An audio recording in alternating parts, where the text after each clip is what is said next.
Hello बच्चों, let's start the question and the question says which of the following reactions is not enzyme mediated in biological system. पहला है हमारे पास dissolving CO2 in water. Option B is unwinding the two strands of DNA. Option C is hydrolysis of sucrose and last option है हमारे पास formation of peptide bond. So let us start with our key concept. The key concept of this question is enzymes. हमारा जो की concept है that is enzymes. अगर हम बात करें एंजाइम्स के बारे में तो ये कैसे होते हैं, ये होते हैं आपके बायोलॉजिकल कैटलिस्ट। क्या होते हैं, ये होते हैं हमारे बायोलॉजिकल कैटलिस्ट।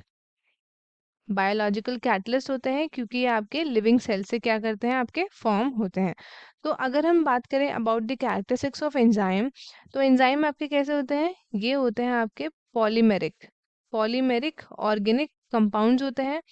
ये आपके पार्शली या फिर होली क्या होते हैं, ये होते हैं आपके प्रोटीनियस। अगर हम बात करें अबाउट होली, तो होली कौन से होते हैं आपके, माइलेज ट्रिप्सिन हो गया, आपका पेप्सिन हो गया। पार्शली की बात करें that is hexokinase, ATPase, catalase, succinate, DHase. तो आपके बहुत सारे एंजाइम्स होते हैं जो आपके क्या होते हैं, पार्शली प्रोटीनियस होते हैं। एंड अगर आपकी बात करें नॉन प्रोटीनियस की, तो आपके राइबोजाइम्स हो गए, ठीक है, आरएनएस पी हो गए, ये आपके टू आपके नॉन प्रोटीनियस एंजाइम्स होते हैं विच इज इन आरएनए, ये एक्ट करते हैं as a catalyst in RNA. तो आपके जो एंजाइम्स होते हैं ये आपके लिए जाते हैं इन दी माइक्रो अमाउंट्स, लिए जाते हैं इन दी माइक्रो अमाउंट्स, क्योंकि ये आपके यूज होते हैं बार बार। तो एंजाइम्स आपके क्या होते हैं, एंजाइम्स आपके बायोलॉजिकल इन ओरिजिन होते हैं हमेशा, क्योंकि ऑलवेज प्रोड्यूस होते हैं बाय द लिविंग सेल्स।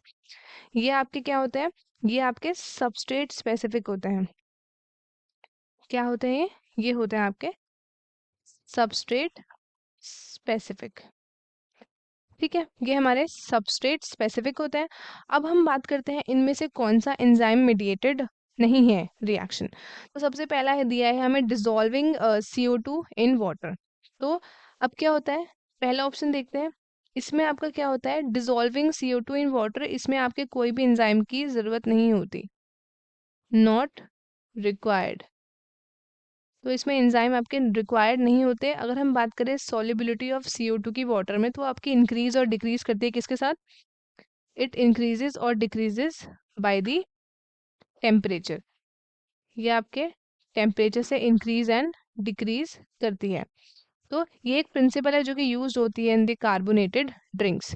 तो अब हम बात करते हैं ऑप्शन नंबर सेकंड की, that is unwinding the two strands of DNA. अगर हम डीएनए के स्ट्रैंड्स की बात करें तो जो डीएनए हेलिकेजेस होता है, कौन होता है, डीएनए हेलिकेजेस, अलोंग विद दी, ये क्या करता है, मूव करता है along with the double standard DNA.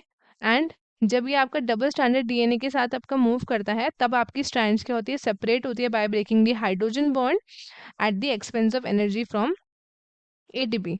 अब नेक्स्ट आता है हमारे पास option number C, that is hydrolysis of sucrose. तो अब हाइड्रोलाइसिस ऑफ सुक्रोज में क्या होता है कि ये आपका जनरेट करते हैं इक्विमोलर मिक्सचर ऑफ किसका, फ्रक्टोज का एंड ग्लूकोज का।